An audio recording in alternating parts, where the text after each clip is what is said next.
So, hello everybody. Tonight we're going to talk about the Middle East and particularly Istanbul, Turkey. One of the things that kind of surprised me about everything is essentially the wealth in Turkey and particularly Istanbul. So, if you look at what's going on in the Middle East, there's actually more wealth today than there is in Tel Aviv, Dubai, Riyadh, Mumbai metropolitan area, Abu Dhabi, Delhi, Bangalore, and Chennai. So really, there is so much wealth in Istanbul, even compared to India.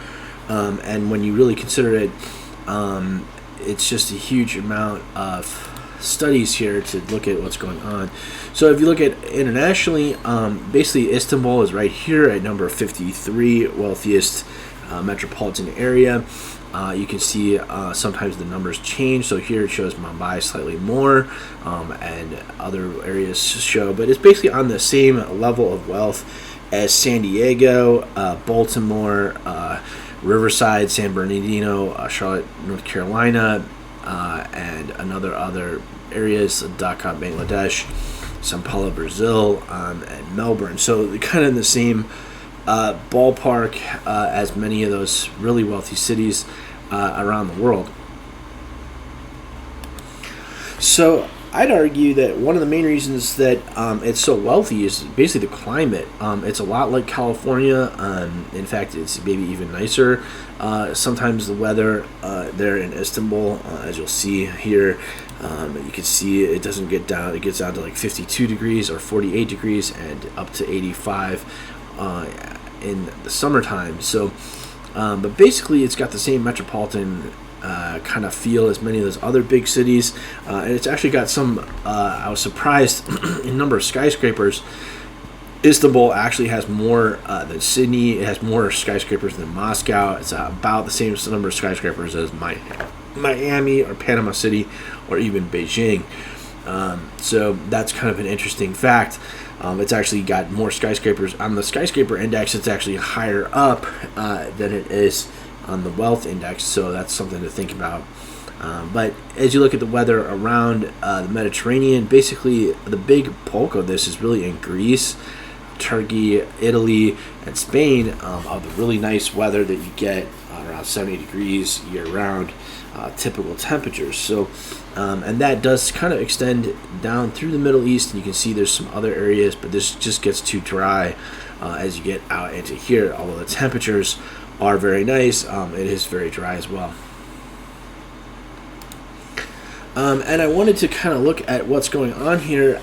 Basically, I didn't really circle Moscow on this, but in terms of beachfront areas, you basically have in the Middle East, you got Cairo here, but really all the way from Israel, Lebanon, and then Cyprus, and then all on the coast, you just got tons of coastline here.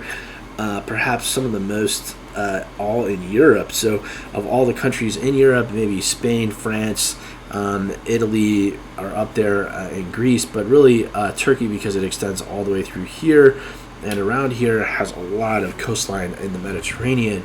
And so there's a lot of room for development there all over Turkey.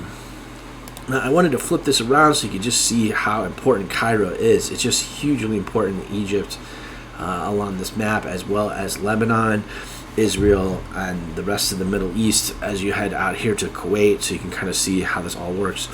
But a lot of people on the north side actually use this it could be pretty peaceful and nice along the Black Sea, so you can see there's just a lot of development all on there. Something to consider, as well as all this. Here's Azmir and some other cities along the south coast. But I kind of flipped this upside down so you can have a different perspective of what's going on. So again, why are we looking at this? It's the most wealthiest place in the Middle East, essentially. So as you look at all the other options, it's actually significantly more wealthy, 3 times wealthier. And here you can see as recently as 2022, things have changed in Mumbai, so things are changing quite fast in India, depending on where you look at the data, but it is doing quite well in Istanbul. So here's kind of the map of what's going on in Istanbul. There's basically 2 weird halves of Istanbul. There's kind of the old half and then the new half. as well as 3 major airports. You can see there's one major airport up here, another major airport here, and another one here, and then kind of the old school Istanbul over on this side.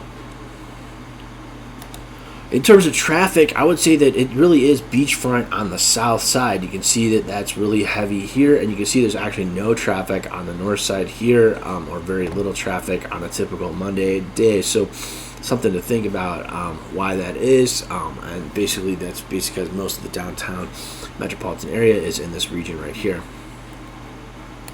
Now the population map shows something a little bit different. You can kind of see that they are migrating down along the coast, down to here, and then kind of going around the side here. And I'll zoom in a little bit better so you can see, but basically most of the population is on the west side, kind of the old town, and then this is the new side here, and then you can see how it kind of extends all the way around here, around into the basically Mediterranean. This map begins to tell us about how much land is really available in Turkey, right? Not just Istanbul. And you can see that Istanbul really does have a lot of this flatter land kind of on the western side, but this becomes a different country heading into Greece, right? So you basically have some of the similar kind of like islands life that you might expect in Greece, right off the coast of Izmir here, as well as in here as well. We saw that whole population kind of changing. I think we should kind of look at a population map. Let me see if I can get a population map loaded up here for this. So you can see as we zoom out, there's going to be some other populated areas along the coast here.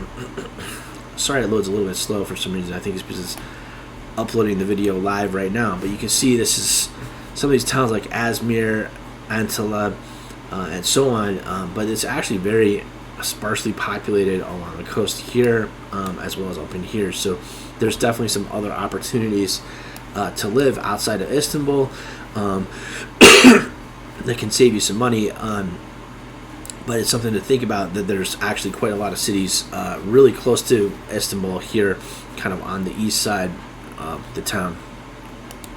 So this mountain range is actually pretty significant. The Alps are really considered to be very large mountains in Europe, but actually the tallest mountain is actually over here in this mountain range.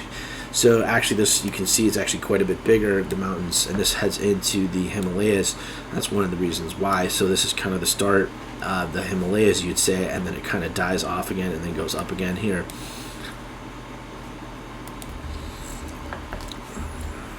So again, if you just got started on this conversation that we're doing tonight on Istanbul, really it's kind of premiere for the whole Middle East.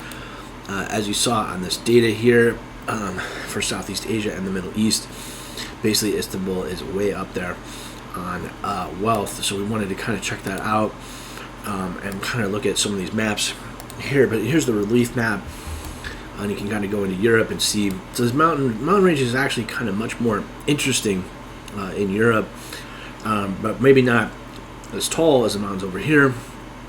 But you kind of see these weird kind of circular patterns that show up here in Europe, and then it kind of definitely flattens out in Russia here, becoming pretty flat, but quite hilly and cool and coastal, kind of like California actually.